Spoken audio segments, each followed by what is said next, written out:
Absolutely right. It was a wave election and people were angry at the Republicans.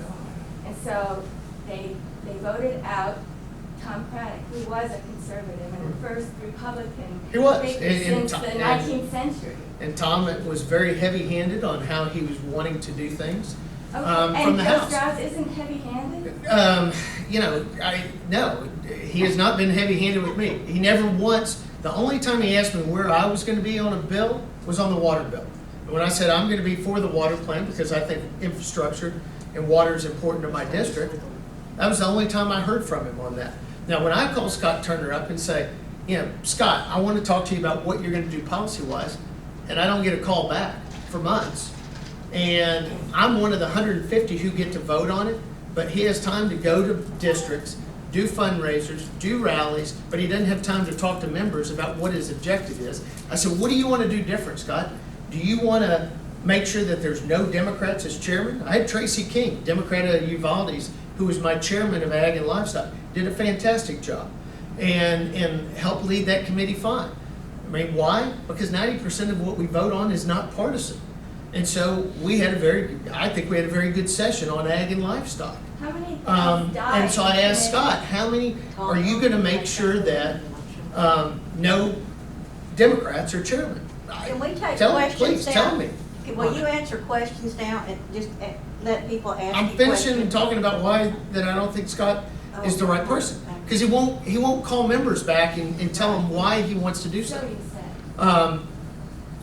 you said. I've said, what are we going to do if I have a bill that comes down and is in one of the committees and we don't vote on it because we think it's a bad bill, but you think that it's something that's important, are you going to come down and pull all of us off the committee and threaten us? And where are we at on this? And I can't get an answer. Why do And we so when I have to have two special sessions? I'm sorry? Why do we have to have two special sessions? We had 3 special sessions Okay, last time. And why? First is because a lot of people think that, Joe Strauss didn't let pro-life get out during regular session. And that's true. No, it is not. It's not true, Susan. And you know that we have a 2/3 rule in the Senate, and you could never get that through the Senate. So we could have spent weeks beating each other up and not addressing any of the other problems of the state of Texas, because if we passed it out of the House, it was going to die in the Senate. So we knew we had to have a special session coming back in. Why did the governor wait 14 days to put it on the call sheet? If he'd put it on day 1, we would have passed it in the first special session, and we all would have been able to come back home. And so that's the way that is the way the House and the Senate work down there. And I know a lot of people like to blame other people for other agenda items, but there was never going to happen. Anybody have another question they want to ask? We got another topic? How many bills did you have that didn't make it to the floor for a vote? Had a lot of bills that probably didn't make it through. And you're not allowed. I filed more bills than any other freshman Right. Republican. How many bills? And I got to tell you that I filed most of mine towards the end of the deadline, and the way the House, and I would got to tell you, one of the best things about the state is it is intended to make sure bills have a very difficult time getting passed. I went back and told the speaker after we were done with all the sessions, I said, if we could undo all the bills that were passed except for 10, 12, 8, whatever the number is, I think the state would have been better off than all the things that sometimes we pass. Because a lot of times they're putting more regulations. We made engineers do fingerprints. I don't agree with that. I think we fingerprint way too much in the state of Texas. We treat people, school teachers. Why do we make school teachers get a fingerprint and tell them we're going to treat you like you're a criminal before you've ever done anything wrong? If you do something wrong as a teacher, we have ways of finding out what it is and we can prosecute you. I don't think we should treat people like a criminal, and so I fought those kind of deals. So those kind of deals, I filed 6 bills that dealt with elections. And some of it is, it didn't pass through the committee, much less anything else. And the reason is because people weren't ready for a sweeping change that had never been discussed before coming out of a freshman in rural Texas that didn't go talk to the other 149 members about what my bill was about. My bill was to say I want to do away with May elections and move every election in the state of Texas to November. And you have 1 day a year you go vote, and if you believe in partisan politics, you can go vote in March in a primary. And I think it gets rid of some of this voter fatigue we have going on. you know what, I filed it last time, and it's back up again now. Now people are saying, hey, we think that thing may have some merit, let's go talk about it, and let's discuss it. Warren Chisholm out of the Panhandle, for 5 sessions, he filed marriages between a man and a woman. It took a long time to get that through to go build the votes. Why? Speaker Craddock has been trying for years to do his text message bill. And he's yet to get that through. Because it dies in committee, or the calendars. His died on the House floor. But the calendars committee controls what comes to the floor for a That's vote. correct. Is that correct? Yes. Calendars And who controls the calendars committee? Todd Hunter. And who does he work for? He works for the citizens of Corpus Christi. Yes, Gene. Excuse me, does not the fingerprinting purpose to do away with pedophiles? You know, we have other background checks we can run to figure out. I don't know if necessarily the fingerprints is the only way you're going to catch somebody who's becoming a teacher and being a pedophile from those type of I mean, deals. all over the Texas, we had incidents with teachers. Well, and we did, I remember, you know, in the 80s, we had the same problem, pre-fingerprints. I don't know if there's any difference in the numbers that come through there. That's what I was asking. I work for a school district, we run a criminal histories through DPS. Yeah. And we have to do that in addition to the fingerprinting they have Yeah. to do to get their teaching certificate. So it's a Yeah, double. so you're already we're double doing it. dipping. Yeah, right? and That's so, why I was asking. but the problem we have in rural Texas out here is, and you're better off here than we are when you start going further west of my district, is there's not an office in Cook County that's open 40 hours a week that you can go get your fingerprints done. Yeah, I mean, and, you know, it came to light because I had somebody teaching CHLs, and they had to go do fingerprints, and people would drive, you know, 90 miles, take off work to go get their fingerprints to a satellite office that was open 1 day a week. They'd get there, oh, we're closed this week, and then they have to go back. And we would run into a frustration because the fingerprinting we do for education won't work for CHL. That's right, and that was the other one. No, nor does it if you're a teacher if you're also a real estate agent. Correct. You gotta go do another set of them. You know, there's a problem. We single source bid that contract out, and there's one company that runs all the fingerprinting in the state of Texas. You know, there's a problem in the big cities, much less in rural, but it's definitely a problem in rural Texas. We tried to fix it last time with a bill that said that if you live more than 25 miles, that you could go do the old-fashioned ones, but it was only for the CHL. It didn't help the teachers out. So Larry Phillips out of Sherman, we're going to work on that again this session, see if we can get something done. Yes, Susan. I, like everyone else in this room, is on your side. You're a big conservative, you vote conservatively. But I don't understand why you want to make your job so hard by having Joe Strauss be Speaker of the House and preventing some of legislation that we want to see come to the floor for a vote from getting there. Yeah. Ken Paxton tried the same thing and was not successful, but Right. look at him. Now he's a terrific new Attorney General. Yeah, we had Brian Hughes and we had and Dan David Patrick. Simpson last time. Yes, and we have, what is the stranglehold that Joe Strauss has on you guys? Because you're making it harder for yourself, and now you're gonna make it harder for Governor Abbott and Attorney General Paxton and Dan Patrick to do their jobs, because Joe Strauss is the one. Going from 15 votes to, 16 votes if I voted, or 18 votes or we could get to 25 if we pulled all the conservatives that voted as sort of that block last year. Still doesn't get you anywhere near getting to 76 votes. I was not as upset on how I went in my first session thinking how bad things were going to be. That was not necessarily the case. There are other things that you can do that I didn't realize as a freshman from bills that I think I'm going to be more effective this time.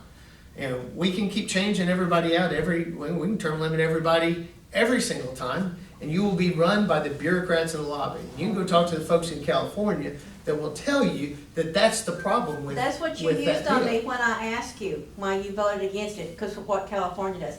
Texas is nothing like California. We don't want to be like California. No, but you will We look like wanna do the California if you let the lobbyists and the bureaucrats. I'm talking. Okay. We I'm want sorry. to do the best of any state in this country. We want to be the best. Right. We don't copy California, my God, that's a disaster. Don't compare us to them. That's what you told me when you voted against term limits. You used California as your excuse. That's a terrible thing to use on a Texan. You know, Is that all you got? You know, Is that all you have? There- You voted against term limits because California voted for them or something? That's and I've it? seen the results of other states. Right, other that- states. Other Right. states Okay, that got have it. done term limits. I got it. Scott Turner You know, gave let me everyone. go, on term, I mean, the average term in the House is under 4 years. You know, of somebody who has actually served. I mean, there's not been the ability of not being able to vote people out. Vicky Truitt lost to Giovanni. She was a chairman. People lose from those. Jim Keffer was challenged, another chairman of Energy this last time. He barely hung on to his seat. And I mean, so people can run against and challenge and beat people, you know, from that sense. So that's the other thing. I think your term limits at the ballot box. Yeah, we've heard it. I agree. Scott Okay, Turner thank you. has the same amount of experience that Joe Strauss did when he came in. And Joe Strauss gave a 10-day notice before he announced he was running against Tom Craddock as speaker. Whereas Scott Turner gave you 11 months. And 11 months and has never come to my district, has never sat down with me, never told me what he was going to do as a speaker, what different agenda items he would do. I hear it more from Matt Krause on TV shows than I do with talking. I had to go out and talk to 5,000 voters in this district over 25,000 square miles. There is only 150 of us. You would think somebody who was running 11 months would have time to come down and sit and visit with somebody, or call me and ask me to come down to Frisco and visit with him. I would have been happy to. I go through Dallas and Fort Worth enough, but I was never afforded that chance. It wasn't until Scott didn't return a call until some of the Tea Party activists out of Tarrant County started posting on my mother's Facebook page on my daughter's picture attacking me for voting for the speaker. And when I got upset about that, he finally did call back, only to talk about that issue. What other questions we got? Because I mean, I can tell from the, you know, and it's duly noted. And I understand I've had a couple handfuls of people throughout the district that think I ought to vote for Scott Turner over Speaker Strauss. And I understand that. I made my decision up on that based on what I saw firsthand in my first term down there working with both gentlemen, who I think that we will be able to work best for House District 68 and getting what we need done for our district. I don't understand why you're so keen on having Democrats as chairman of committees.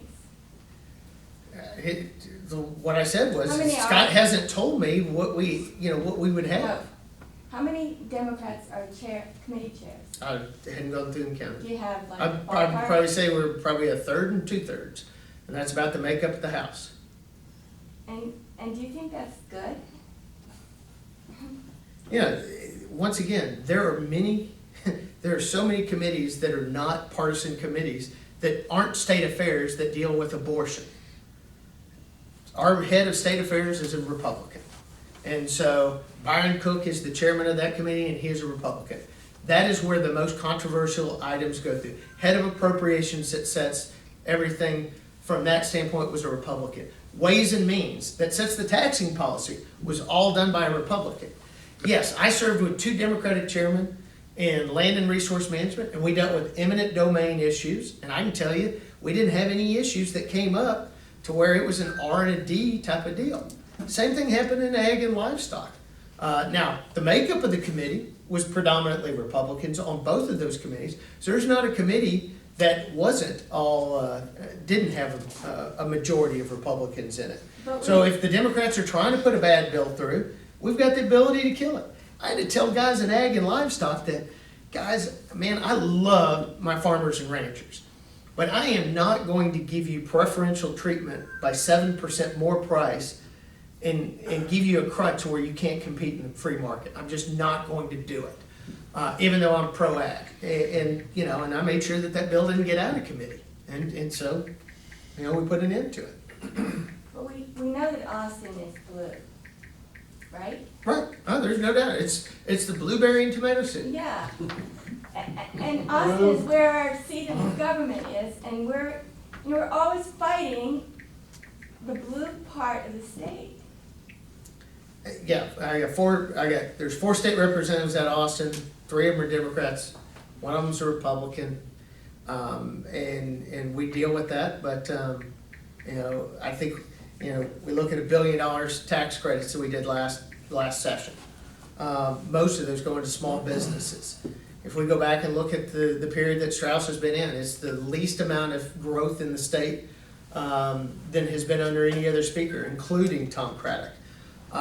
We can go back and look at a whole lot of other things. Did we get everything that we wanted? No. That's why we don't meet for 2 years every 2 days every 140 years, which my wife would like it a lot better if we did that. Yes, sir. Well, Drew, I'll say first, frequently, I'm pleased when you don't do nothing. Yeah. A lot of people don't recognize that, but I am, and nationally. Here's a question that others in the room might be interested in. Do you know the relationship between a DAV license tag and a handicap tag? Does one trump the other? I didn't think one trumped the other. Huh? I didn't think one did. Well, But I may not be up on my DMV rules. please look into that, Okay. because there's a few veterans around still, hard hit, Absolutely. like me and others, and there's a few handicapped people Mm-hmm. around. I think what happens, and I don't know this Yeah. is true, I think what happens, if a DAV tag parks in a handicapped spot, Mm-hmm. I think the policeman just overlooks it and don't write a ticket, Okay. because I don't think anything positive has ever been set up for a DAV. I hear people all the time saying we want to help veterans. Mm-hmm. Jump on that one. Okay. We'll make sure we follow up Think on about that. it. Don't forget it. No, that's why I looked at Jennifer back here to make sure Jennifer got that one. No, I said I got it. Yeah, no, we'll look at that. We've done, I mean, you know, we've got the Hazelwood Act and we've got several other things that we've done as a state to add in addition to thank our veterans from where the feds don't do as much as what we think that they should do in those. I know that there was a group looking at the VA hospitals. I can't tell you what has been done. I wasn't on that committee. Healthcare has never I been, can tell you. yeah, You know, probably hadn't been near enough. Well, no, Sure you got your 7-minute warning. All right, thank you. they've got a ways to go. Yeah, no, They've that- got a ways to go. and it took them a while to get that messed up, and it will take them a while to uncoil that and get it back to where it should always Of be. course, I like the ideas that came up that sort of said, you know, why don't we just give him a voucher to the vet and let him go to, you know, Gainesville Hospital if he wants to? I don't understand why that doesn't work, you know, to some degree. well, I'm certain, I know in some of the other states, I don't know about Texas, but if the VA hospital can't do something for a veteran, it's just clear out, don't do it, don't have qualifications, whatever, don't have the equipment, they farm that out. And then reimburse, pay for the procedure or whatever it may be. I have friends that get farmed out in other states, and Arkansas for one, and of course, we got over in Sherman, we've got the VA clinic farmed out there. That's not true VA, Yeah, but but are the services better than they yeah, were in that's the right. sort of You don't have standard to view? drive- You don't have to drive all the way to Boston. Yeah.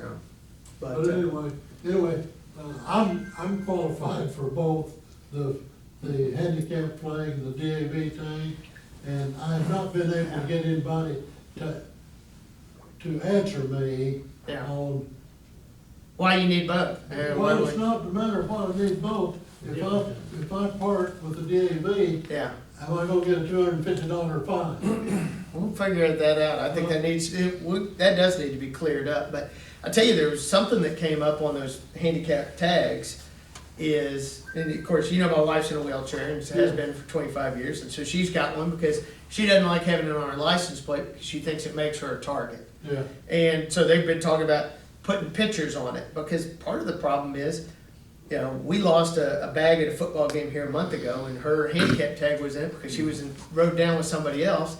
I guarantee you that thing's traveling on the black market somewhere, because if you live in Fort Worth, you can take that and park for free downtown. Oh, yeah. Whether it's in a handicap or not, you just go to park. And so we're trying to figure out, you know, how do you change that? How do you come up with those? And those are sometimes more the, you know, the issues we're trying to tackle and come up with solutions on.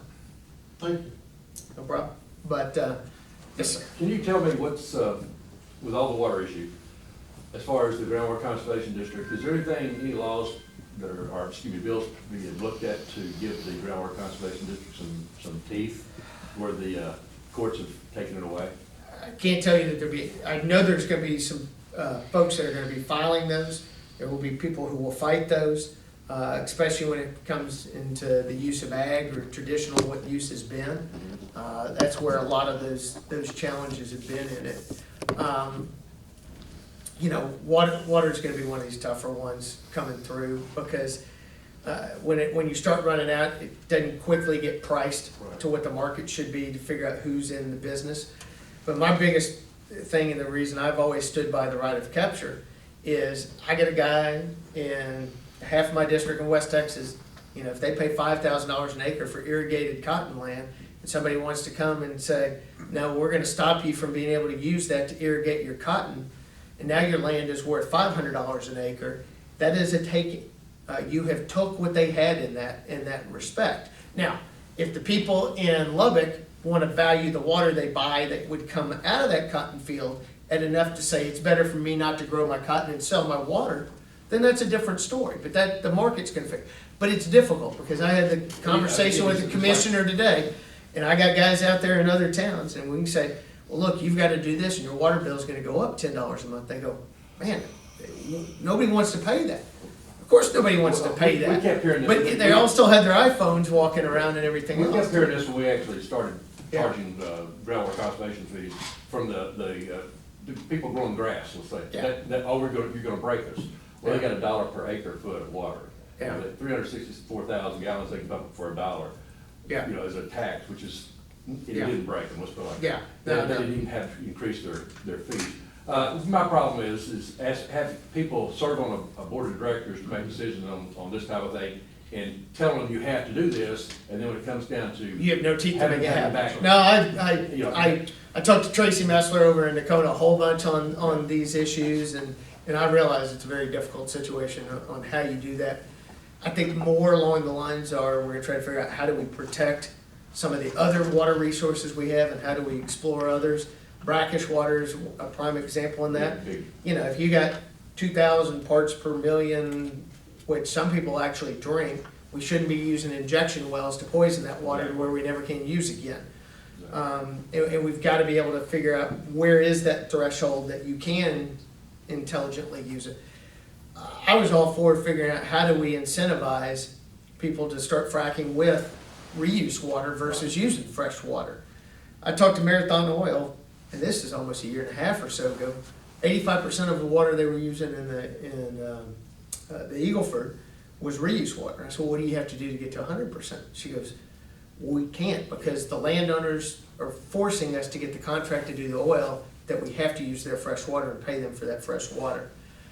You've got to make it more expensive to where they pay you less for that lease if you make that as part of the requirement on there from that, because you know, the technology is right there. We're talking fractions of a cent difference on whether you use fresh or reuse water. It's only 1.5% of the, or less than 1.5% of water usage is for fracking in the state of Texas.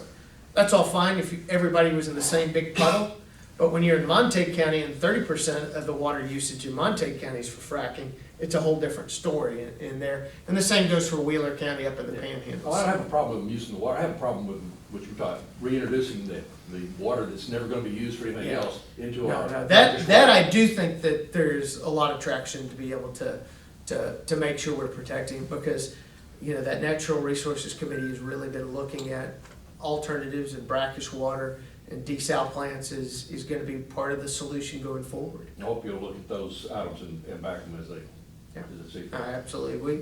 There was an interesting one last time, and here was a bill passed through the House, 147 to nothing, and dies in the Senate. And it was to be able to do a study of storing water underground in these empty caverns. And well, and what that means is, instead of building a new reservoir where 70% of the water use is evaporation, you store it underground on these storms, you catch it going over, pump it in, and you pump it back up. And those made sense, you know? Senator Estes goes, told Lyle Larson, the law must not have been a good bill, because we just didn't give it a hearing. So, you know, but it passes through the House, 147, and, you know, once again, it's, you know, our system of state government is set up to make it really hard to get things through. Congress is smarter than the Senate. Yeah, some things. But hopefully everybody knows how to get a hold of me. We've got the Gainesville office here. Jennifer Vogel, District Director, office is here. She's here a lot more than I am. But we both run around a bunch. Feel free to give me a call anytime. We'll get you back. Shoot us an email if there's something else. But, you know, again, you know, should have started, but, you know, I work for everybody in this room. You know, and I treat it as an honor that y'all have elected me to this. But I represent y'all. I'm gonna do what I think is best and listen to y'all and do what I think is the best for the 22 counties I represent. And hopefully my voting record and things continue to prove that out. So appreciate everybody coming out and look forward to seeing you again next time. You made it to car.